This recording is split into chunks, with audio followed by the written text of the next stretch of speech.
Metal fragments from your defective airbag inflators could kill you and or your passengers in a crash.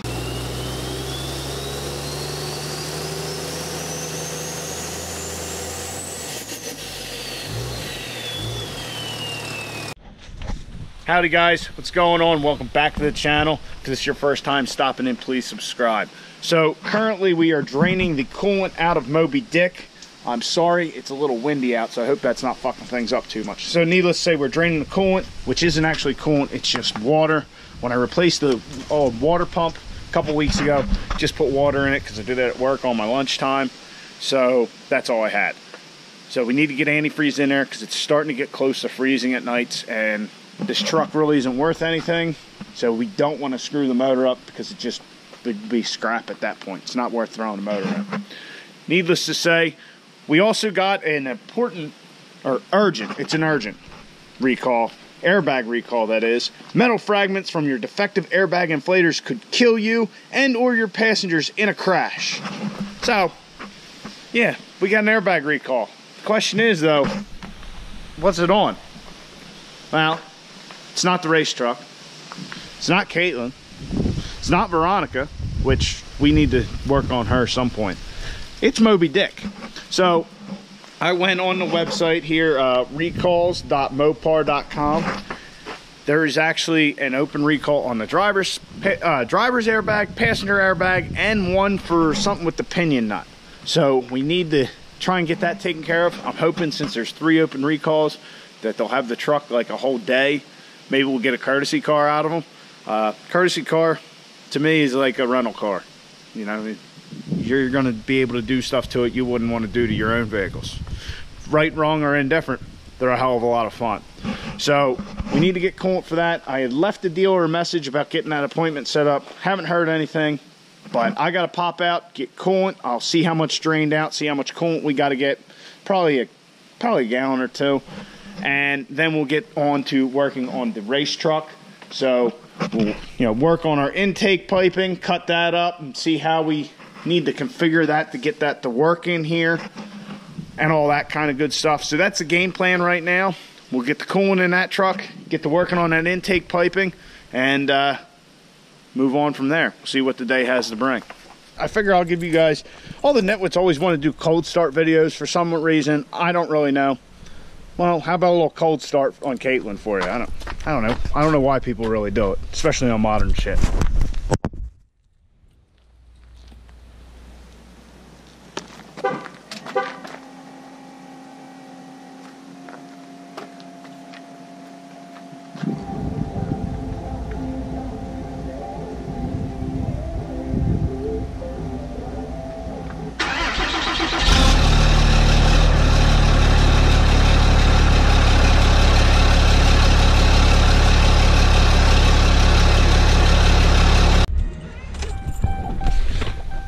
Alright, so the problem with modern technology, yeah, you can have them sometimes. The dealership just tried to call me twice. I picked up both times, couldn't hear anything, couldn't figure out why. Here when I was preheating the truck, yeah, the phone was on the Bluetooth, so I couldn't hear anything because I wasn't in the truck. So let's see if we can call them, get a hold of them, get this thing scheduled.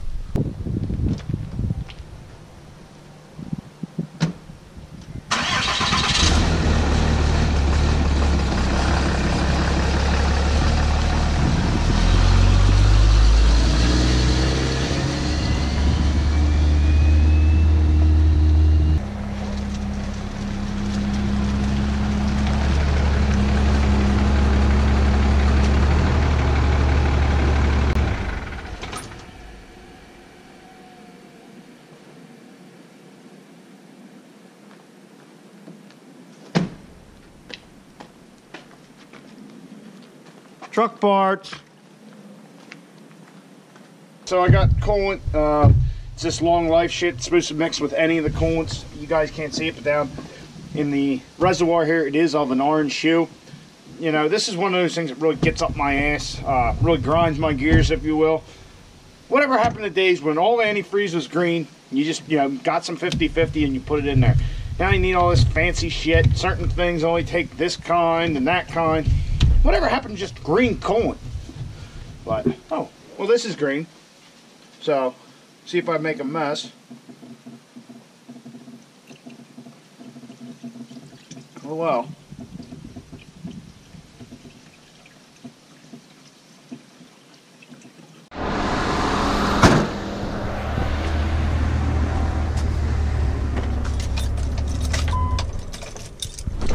Alright, so coolant's topped off. Like I said, I didn't think that was actually going to be green coolant, but as you can see here on the back of the bottle, whatever the fuck it is.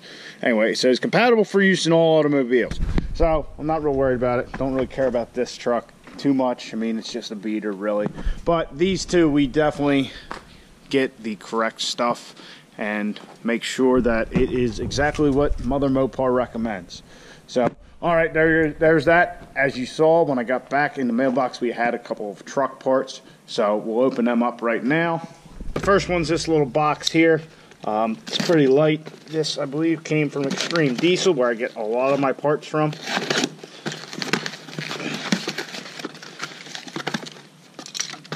And of course, packing BS. So this is an additional transmission temperature gauge. We're actually going to use this gauge. We're going to put it closer to the outlet of the torque converter, so we'll actually have two transmission temperature gauges. One for kind of seeing what the torque converter is doing, how much heat we're creating there, and the other one will be a pan temperature sensor, and that'll just give us an overall idea what's going on with the system, make sure everything's cooling down and whatnot. So I know it's unusual to run two transmission temperature sensors, but I've had enough transmission problems that it's worth it. Okay. Then we have this one.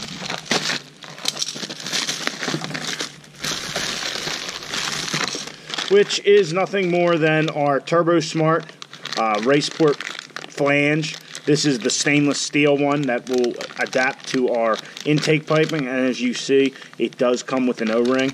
So if you go on Turbo Smart's website, they do have a part number for just the O-ring, but if you're getting a port to put it on something else, it comes with one, just so you know. Also, to update you guys, did talk to the dealership, and they said they do have the parts. It would be about 3 hours for Moby Dick and 1 hour for Caitlin. Only problem is the latest appointment they would schedule the white truck for Moby Dick would be like 1 o'clock, and Caitlin would be like 2 o'clock. So really don't want to wait around for like 4 hours for that one, but you know, they could shuttle me back if, you know, I did it during the day, but we got work, so we'll just have to figure out a time to get that done on both these trucks, and go from there. Hopefully it won't be a problem. I don't think it will be, considering the recalls on that one are quite a few years old, other than this latest airbag one. All right, so let's work on this intake piping, see if we can figure that out.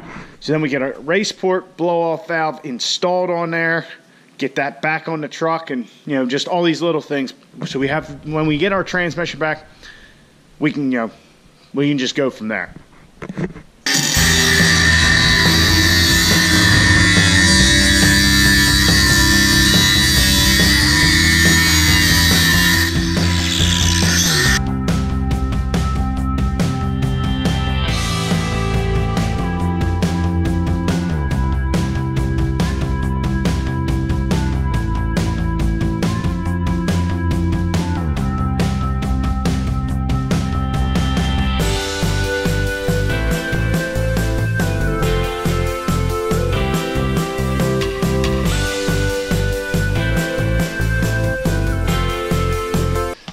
After much fiddling and a lot of cutting, I got this pipe how I like it. So it'll come right out of the intercooler, or out of the turbo, right into the intercooler. If you look there, it's pretty square to the turbo. So I'm happy with that. It will work. We'll have plenty of room for a blow-off valve, all that. So we'll need to get that all welded up. I'll just tack it, and then I will put, you know, figure out where exactly we want to put our blow-off valve once we are sure that that is going to work. I welded it up first time. I thought definitely it was going to work, but it's not. So I think that's going to do it for this afternoon in the garage. Really, we didn't get a whole lot done. Got cooling and Moby Dick, some running around, figured out some stuff with the dealers with them recalls. So we just, when when it suits, we'll have to set up an appointment with them and get those done.